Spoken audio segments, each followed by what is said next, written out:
জীবনের শেষ রক্তবিন্দু দিয়ে সন্ত্রাসের বিরুদ্ধে, চাঁদাবাজির বিরুদ্ধে, টেন্ডারবাজির বিরুদ্ধে, গ্রুপিংয়ের বিরুদ্ধে, মাদকের বিরুদ্ধে, ইফটিজিং এর বিরুদ্ধে লড়াই করেন। নতুন নাঙ্গল করে আমরা গড়ে তুলব ইনশাআল্লাহ। শ্রমিকরা বিভিন্ন পর্যায়ে অবহেলিত।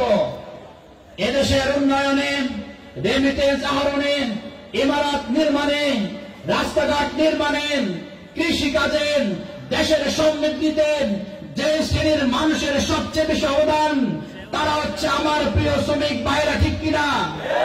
কিন্তু পক্ষান্তরে যারা এই দেশের উন্নয়নে সবচেয়ে বেশি ভূমিকা পালন করেন, যারা নিজেদের ঘাম এবং শ্রমে এই রাষ্ট্রের উন্নতি সাধন করেন, আজকে এই শ্রমিক ভাইরা হচ্ছে এই সমাজের সবচেয়ে বেশি অবহেলিত, ঠিক কিনা? যাদের রেমিটেন্সে আমাদের অর্থের উন্নতি হয়, সেই রেমিটেন্স যোদ্ধারা বিমানবন্দরে এসে তাদের ন্যায্য সম্মানটুকু পায় না, ঠিক কিনা? তাদের লাগেজ চুরি হয়ে যায়, মালামাল চুরি হয়ে যায়, ঠিক কিনা? তাদের সাথে দুর্ব্যবহার করা হয়, ঠিক কিনা?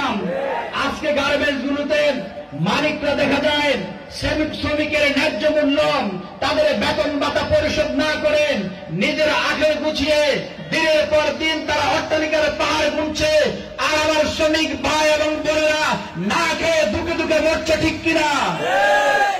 আজকে গোটা সমাজব্যাপী বৈষম্য, এই বৈষম্যের বেশিরভাগ অংশীদার আমার শ্রমিক ভাইয়েরা।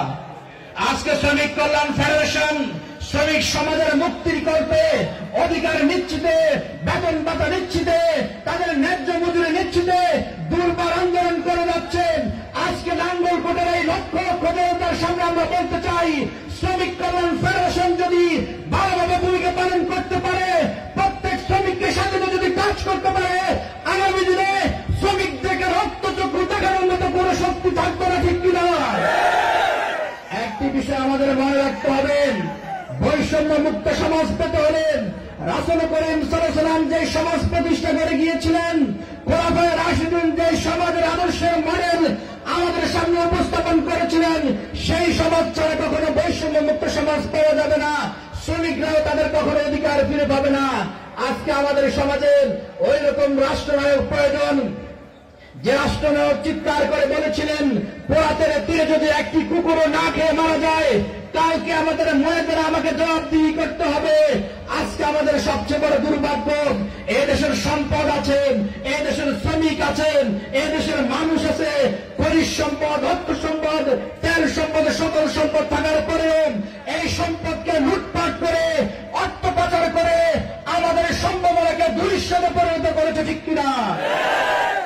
বিগত 16টি বছর যারা ক্ষমতায় ছিল, এর আগে যারা ক্ষমতায় ছিল, কখনো কেউ জাতির কল্যাণে, শ্রমিকের অধিকারে, মানুষের কল্যাণে কোন ভূমিকা পালন করতে পারেনি, ঠিক কিনা?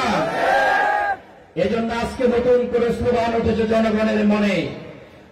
2024 সালের 5 আগস্ট নতুন বিপ্লবের পরে এদেশের জনগণ, আপামর তৌহিদি জনতা নতুন করে আশায় বুক বেঁধেছে। 47 কিংবা 52 বছর ধরে যারা অধিকার পায়নি, ন্যায্য মজুরি পায়নি, সম্মান পায়নি, কল্যাণমুখী সমাজ পায়নি, তারা আজকে বিশ্বাস করতে শুরু করেছে জামায়াত ইসলামের নেতৃত্বে নতুন বাংলাদেশে, নতুন স্বাধীনতার পরবর্তীতে নতুন একটি পরিবেশের উদ্ভব হবে ইনশাআল্লাহ। আজকে যেখানে যাই, নগর বন্দর, গ্রামে গঞ্জে, সকল জায়গায় জনগণ তাকিয়ে আছে জামায়াত ইসলামের দিকে।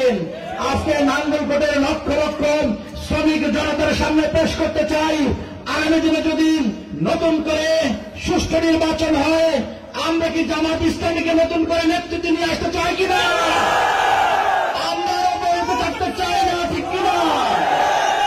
ভাই আমার 16 বছর ধরে যারা জুলুম করেছিলেন, 16টি বছর ধরে যারা জুলুম করেছিলেন, নির্যাতন করেছিলেন, নিপীড়ন করেছিলেন, আইনাগর সৃষ্টি করেছিলেন, জাতীয় নেতৃবৃন্দকে ফাঁসির কাস্টে ঝুলিয়ে হত্যা করা হয়েছিল, আমাদের কোরআনের পাখি আল্লামা সাঈদীকে কারাগারে তিনি হত্যা করেছিল।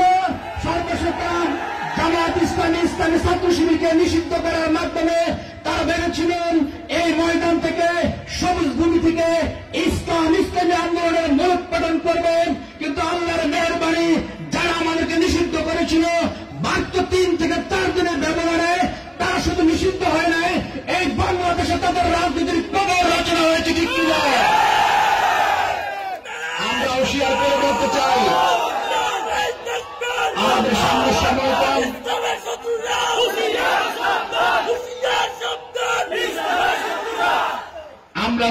করে বলতে চাই, অসংখ্য শাহাদাতের রক্তের বিনিময়ে আজকে আমরা নতুন স্বাধীন একটি পরিবেশ পেয়েছি, ঠিক কিনা? এই স্বাধীন পরিবেশ পাওয়ার ক্ষেত্রে জামাত ইসলামী শীর্ষ নেতৃবৃন্দ ফাঁসির কাষ্ঠে জুড়ে ত্যাগের নজরা পেশ করেছেন, অসংখ্য শহীদের রত্নমালা পেশ করেছেন। এই নাঙ্গলকোটে রেল লাইনে শহীদ শাহজাহান ভাইয়ের রক্ত রঞ্জিত হয়েছে, আপনাদেরকে মনে আছে? যে জমিনে শহীদের রক্ত ধরেন সেই সবুজ জমিন দ্বীনি আন্দোলনের জন্য, ইসলামী আন্দোলনের জন্য নতুন করে উর্বর একটি ভূমিতে পরিণত হয়, ঠিক কিনা? আগামী দিনে শহীদ শাহজাহান ভাইয়ের রক্তের প্রতিশোধ এই আসনে প্রার্থীকে বিজয় করার মাধ্যমে, দ্বীনকে বিজয় করার মাধ্যমে, ইসলামকে বিজয় করার মাধ্যমে আমরা গ্রহণ করবো ইনশাআল্লাহ। নতুন করে চাঁদাবাজের উদ্ভব আমরা হতে দেব না ইনশাআল্লাহ। টেন্ডারবাজি প্রণয়ন করেছেন, নতুন কেউ টেন্ডারবাজি করলে তাকে আগে প্রণয়ন করার টিকিট কেটে রাখতে হবে, ঠিক কিনা? এই নাঙ্গলকোটে কোনো মাদকের ব্যবসা চলতে দেওয়া হবে না, ঠিক কিনা? সুতরাং চাঁদাবাজির বিরুদ্ধে, সন্ত্রাসের বিরুদ্ধে, মাদকের বিরুদ্ধে, ইফতিজিংয়ের বিরুদ্ধে শ্রমিক কল্যাণ ফেডারেশনকে সাথে নিয়ে এদেশের শ্রমিক, মজুর, শিক্ষক, ইমাম, আলেম, ওলামা সকলকে নিয়ে নতুন নাঙ্গলকোট গড়ে তোলা হবে ইনশাআল্লাহ। সে জায়গায় কি আপনাদের পাশে পাবো? আমি শ্রমিকভাবে জানতে চাই, আপনি অনেকে জানেন আমাকে প্রার্থী ঘোষণা করা হয়েছে। আমি বিনীতভাবে বলতে চাই, আমি প্রার্থী নই, আমি আপনাদের খাদেম। আমি আপনাদের দোয়া চাই, ভালোবাসা চাই। আমি নিজের পকেট চাঁদাবাজি করে ফিল আপ করার জন্য আসিনি। আমি বরং আপনাদের দুঃখে সুখে শ্রমিকের পাশে থেকে নতুন নাঙ্গলকোট গড়ার জন্য এসেছি, ঠিক কিনা? আপনাকে আমার পাশে থাকবেন। আপনাদের এই অভিবাদনকে আমি আমার বুকে ধারণ করছি। জীবনের শেষ রক্তবিন্দু দিয়ে সন্ত্রাসের বিরুদ্ধে, চাঁদাবাজির বিরুদ্ধে, টেন্ডারবাজির বিরুদ্ধে, গ্রুপিংয়ের বিরুদ্ধে, সন্ত্রাসের বিরুদ্ধে, মাদকের বিরুদ্ধে, ইফতিজিংয়ের বিরুদ্ধে লড়াই করেন নতুন নাঙ্গলকোট আমরা গড়ে তুলবো ইনশাআল্লাহ। সবাইকে ধন্যবাদ। দেশ বাংলা নিউজ 24, সময়ের সাথে তারুণ্যের পথে।